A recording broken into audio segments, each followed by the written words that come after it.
ప్రస్తుతం మనతో పాటు ప్రముఖ ఆధ్యాత్మికవేత్త, దైవజ్ఞ, బ్రహ్మశ్రీ వీరాపురం సుబ్రహ్మణ్య స్వామి గారు మనతో ఉన్నారు. 2026 ఓవరాల్‌గా కన్యా రాశి వాళ్ళందరికీ ఈ సంవత్సరం ఎలా ఉండబోతుందో గురువుగారిని అడిగి తెలుసుకుందాం.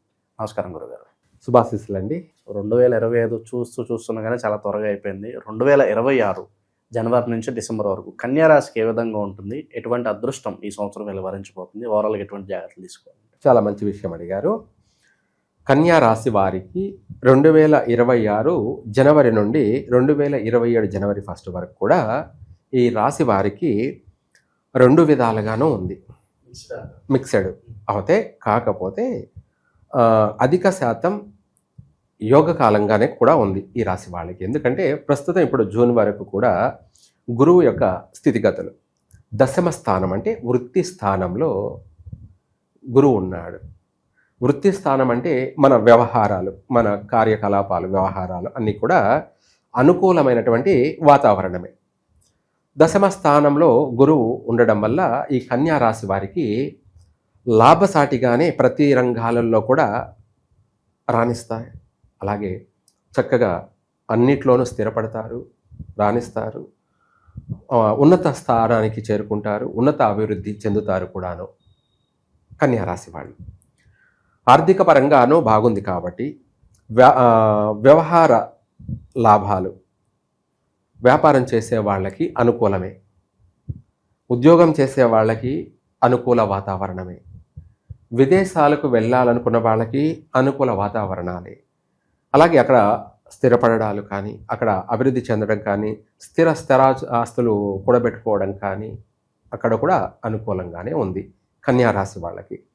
దశమ స్థానం వృత్తి స్థానం గురువు యొక్క అనుగ్రహం వల్ల ఆర్థిక పరంగా మంచి లాభాల బాటలో సాగుతారు, మంచి లాభాల బాటలో సాగుతారు.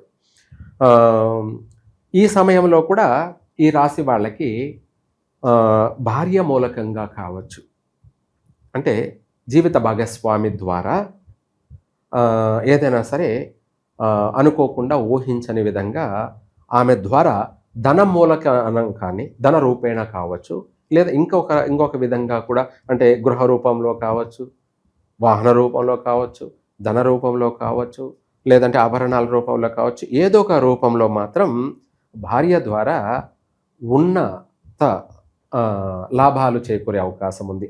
ఊహించని విధంగా, అనుకోని విధంగా లాభాలు వచ్చే అవకాశం ఉంది. అలాగే ఇదే కాకుండా ఇంకా ఆడవాళ్ళ వల్ల ఓవరాల్గా చెప్పాలంటే తోబట్టినటువంటి ఆడపడుచులు, అంటే అక్కలు కావచ్చు, లేదంటే చెల్లెలు కావచ్చు, ఆడపిల్లల వల్ల కూడా వీళ్ళకు ఊహించిన విధంగా ఏదైనా సహకారాలు అందే అవకాశం ఉంది. అది ధన రూపంలోనే అధికంగా ఉండే అవకాశము ఉంది. కన్యా రాశి వారికి ఈ 2026లో స్త్రీ మూలకంగా ఊహించని విధమైనటువంటి ధన రాబడి వచ్చే అవకాశం ఉంది. తర్వాత తల్లిదండ్రుల వల్ల కూడా వచ్చే అవకాశము ఉంది.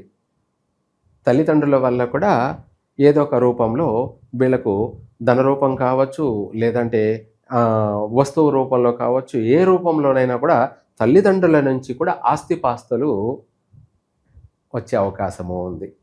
ఇటు తల్లిదండ్రుల నుంచి, అటు భార్య నుంచి, లేదంటే అటు తోబట్టినటువంటి అక్క చెల్లెల నుంచి, అందరి నుంచి వస్తుందా అంటే చెప్పలేం, కానీ ఎవరో ఒకరి నుంచి మాత్రం అయితే అందుతుంది. ఇంకా ముగ్గురి నుంచి వచ్చిందంటే ఇంకా వాడు చెప్పిన మాట వినడు, అలా చెప్పలేం, కొంతమందికి రావచ్చు. అలా ఏదో ఒక రూపంలో ఈ రాశి వారికి మాత్రం ఈ జూన్ లోపు మాత్రం అనేక విధాల కలిసి వచ్చే అవకాశాలు ఉన్నాయి. వృత్తి స్థానంలో ఉన్నందువలన వ్యాపారాల్లో లాభం ఉంది, ఉద్యోగంలోనూ లాభం ఉంది, అలాగే చేసే ప్రతి పనిలోనూ కలిసి వచ్చే అవకాశాలు ఉన్నాయి. విద్యార్థులు కూడా బయటపడతారు, భయపడుతూ ఉంటారు వాళ్ళు విద్యార్థులు. ఎందుకు అంటే నెక్స్ట్ స్టెప్ ఏమేయాలి, ఏం చేయాలి, ఇంట్లో తల్లిదండ్రులు ఏమంటారు, కొడతారు, చంపుతారు అన్నంత టెన్షన్, భయంతో ఉన్నటువంటి వాళ్ళందరూ కూడా ఈ జూన్ వరకు కూడా మంచి అనుకూలమైనటువంటి స్థితి ఉంది. కాబట్టి విద్యలోనూ వాళ్ళు రాణించగలుగుతారు.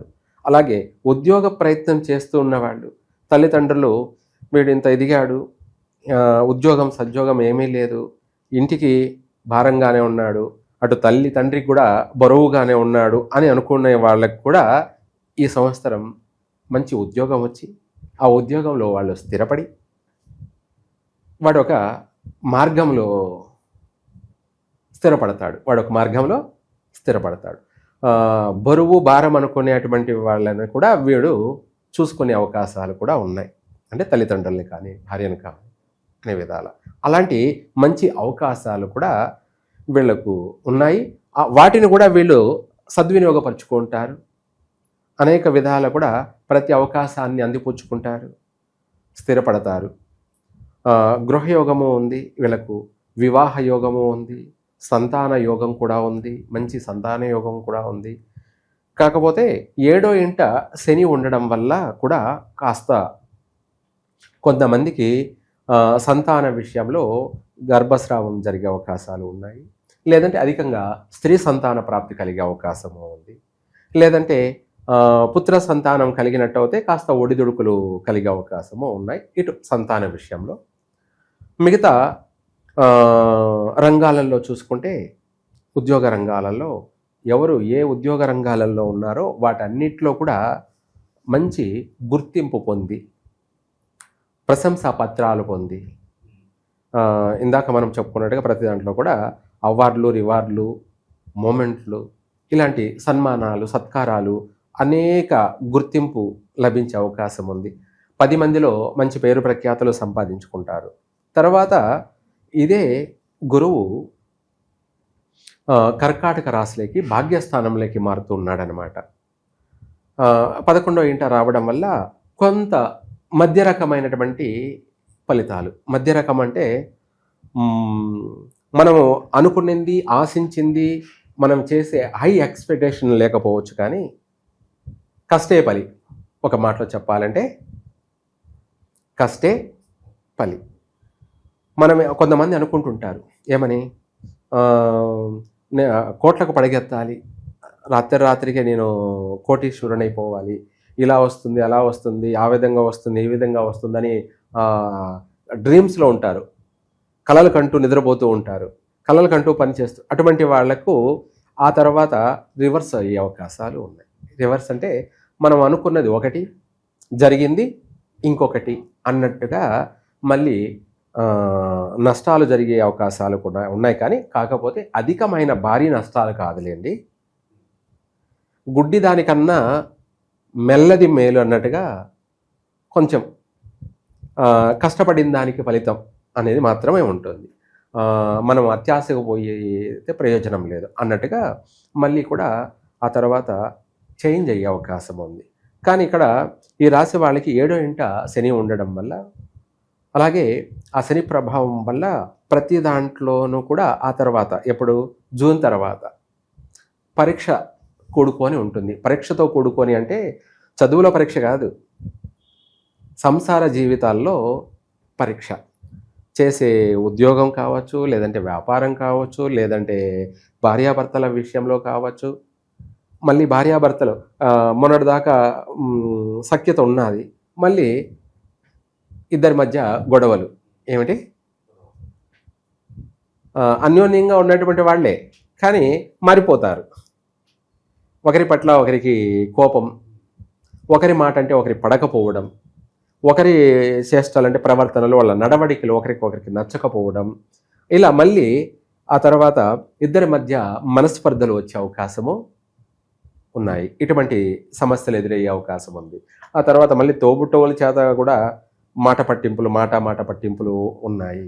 ఇటువంటి సమస్యలు కూడా ఉన్నాయి. 7వ ఇంట సప్తమంలో శని ఉండడం వల్ల మళ్ళీ ఆ తర్వాత ప్రతి విషయంలో కూడా వీళ్ళ జీవిత పరీక్ష అన్నట్టుగా ఉంటుంది. ఒక పని అవుతుంది, ఒక పని కాకపోవచ్చు. మనం 10 పనులు అనుకుంటాం, 10 నెరవేరుతాయా? కావు. అదే ఇది 7వ ఇంట శని ఉండడం వల్ల ఏ పని కావాలో అది అవుతుంది, అన్ని పనులు కావు. 10లో 1 అవుతే అవుతుంది. కాకపోతే అది కూడా మనిషికి ఊరటే కదా. అవును, ఏదో ఒకటన్నా జరిగింది కదా. అలా ఆ విధంగా ఆ తర్వాత ఇలాంటివి సమస్యలు ఉన్నాయి.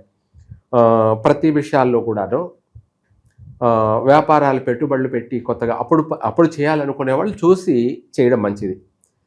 ఎప్పుడు జూన్ తర్వాత డిసెంబర్ వరకు కూడాను ఏదైనా కొత్త కొత్త వ్యాపారాలు, అందులోనూ పెద్ద పెద్ద వ్యాపారాలు అంటే పెద్ద పెట్టుబడులు పెట్టి చేసే వ్యాపారాలు, మన శృతి స్తోమత మించి చేస్తుంటారు కదా కొంతమంది. ఇప్పుడు ఆ వ్యాపార నిమిత్తం ఒక 5 లక్షలు 10 లక్షలు 20 లక్షలు అంటే పెట్టచ్చు. అదే 2 కోట్లు 5 కోట్లు 10 కోట్లు అంటే అప్పుడు ఆలోచించాలి.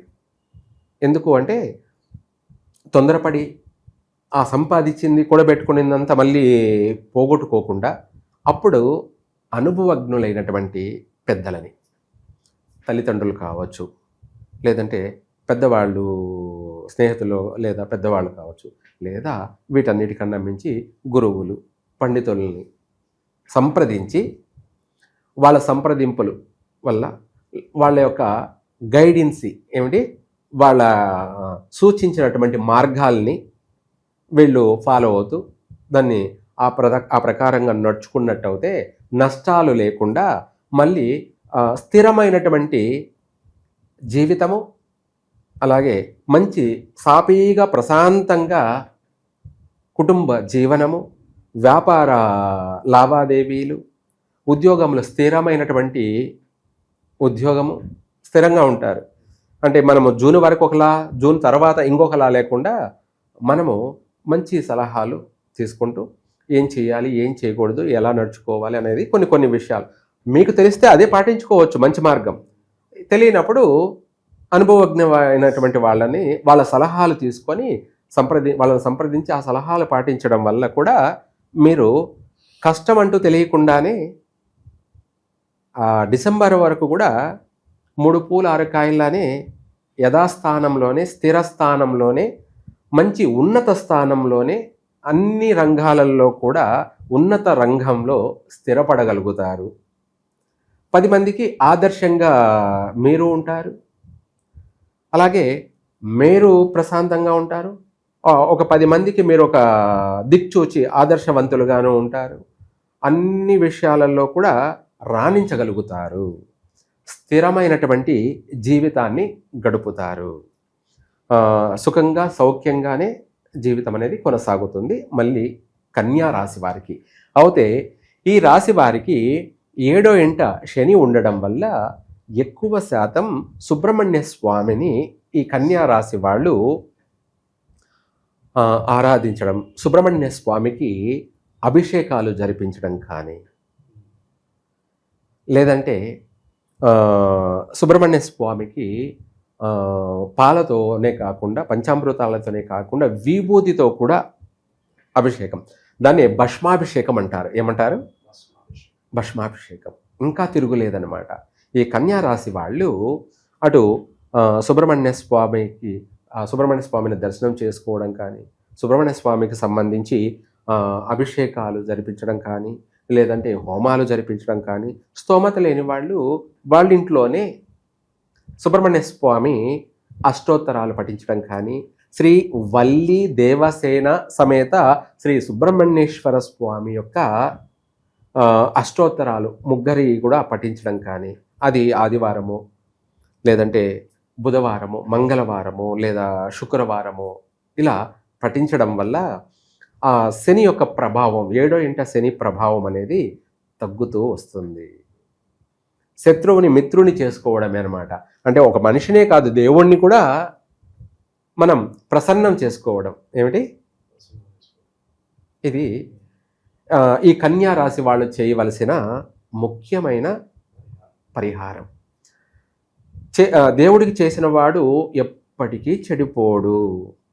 మనిషికి చేస్తే చెడిపోతాడేమో కానీ దేవుడికి చేసిన వాడు ఎవ్వరూ ఎప్పుడు చెడిపోరు, బాగుపడతారే తప్ప చెడిపోయేది ఉండదు. కాబట్టి ఎవరైనా దైవాన్ని నమ్ముకోండి.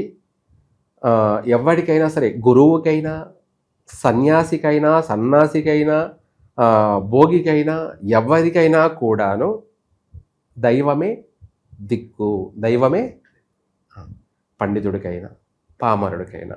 కాబట్టి అందుకు ఎవరైనా సరే మీరు ప్రతిదానికి టెన్షన్ పడాల్సిన అవసరం లేదు, భయపడాల్సిన అవసరం లేదు.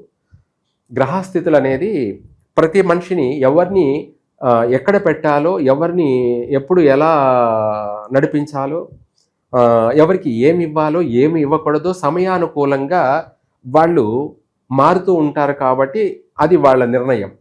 ఎవరికి ఏం చేయాలో అది వాళ్ళు చేస్తూ ఉంటారు. అందులో కూడా మనము నడుచుకునే విధానాన్ని బట్టి కష్టకాలంలో కూడా సుఖంగా జీవిస్తాము. ఏమిటి? కష్టకాలంలో, గడ్డు కాలంలో కూడా మనము సుఖంగానే ఉంటాము. ఎందుకు అంటే అది మనం చేసేటువంటి పూజాఫలం, పుణ్యఫలం, దానికి తగిన ప్రతిఫలం అది. అందుకనేసి ఒకరిని అడగాల్సిన అవసరం లేదు. మీరు ఏదో ఒక దైవ దర్శనం చేసుకుంటూ ఉండండి. ఇంకా కూడా మీ రాశి ప్రకారంగా ఈ సంవత్సరం 2026 గాను ఈ సంవత్సరం అంతా సుబ్రహ్మణ్య స్వామిని దర్శనం చేసుకోండి. చెప్పాను కదా, మనం వ్యక్తిగతంగా ఇంట్లోనే, మనం గుడికి వెళ్ళే సమయం లేదనుకోండి, ఇంట్లోనే పొద్దున్నే నిద్రలేవగానే స్నానం చేసుకొని మీరే అష్టోత్తరం చేసుకోండి.